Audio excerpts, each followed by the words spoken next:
Saul was a young man from the tribe of Benjamin who was born in Turkey. He spake Hebrew as well as Greek. He was well educated, but his passion was for the word of God. He was a Pharisee, and he was taught by one of the greatest teachers of the law, Gamaliel. After the death and resurrection of Jesus, Paul set out to root out all the disciples that follow after him by putting them in prison. He was zealous for God and for the traditions of his fathers, but he did it ignorantly and not according to knowledge. Paul was there when Stephen was murdered. He was one of them that consented to his killing. He was very passionate for the laws and the commandments of God, and he was against Jesus, whom he saw as a threat. His way to Damascus to root out and to throw the saints in prison, God arrested him. His eyes was blinded by the great light that shone all around him. The Lord spake to him out of the light and revealed himself to him, and right away his spiritual eyes were opened, but his physical eyes were blinded.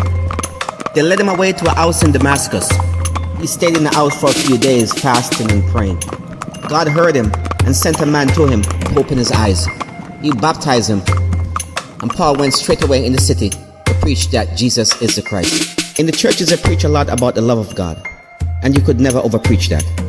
But so little is preached about the mercies of God. I pray that the churches would emphasize more about God's mercy. Yes, we know that God loves us because he demonstrated his love towards us by sending his only son to die for us.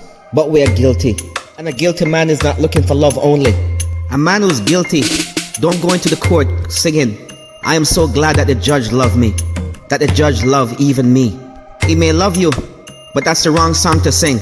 You need to plead for mercy from the court. Paul said, "I was a sinner and a blasphemer, and he was a murderer, but he obtained mercy." Everyone who is guilty, and I mean everyone, ought to be thankful that God is merciful, that he don't pay us according to what we deserve. But if we turn to him, he will turn to us. So what did he say?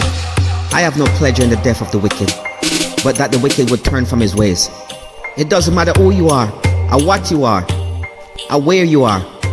Paul was a murderer, and he always said, "I'm the chief of sinners." And if God saved the worst of the worst already, what about you? Paul preached Christ more than all the rest of the apostles because he see himself as obtaining great mercy. Those who God have shown much mercy to, who feels it and knows it in their spirit, pours out their life before God. Their life is like a sacrifice, one of those sweet smell and savor that goes up before God every day. If you have taste of the mercies of God, then you have to walk like one who have obtained mercy. Paul was guilty of murder, therefore the law convicted him. But mercy stepped in, and he obtained grace. He was given another chance of life. We were guilty, and we were about to die. But God stretched forth his hands of mercy towards us, and said, "My son, blood that was shed for sinners, apply it unto him also." Therefore, when we work, we don't work as those who have not obtained mercy, but we work as those who have obtained mercy. For the life that we live now, we live it unto God, who loved us and gave himself for us.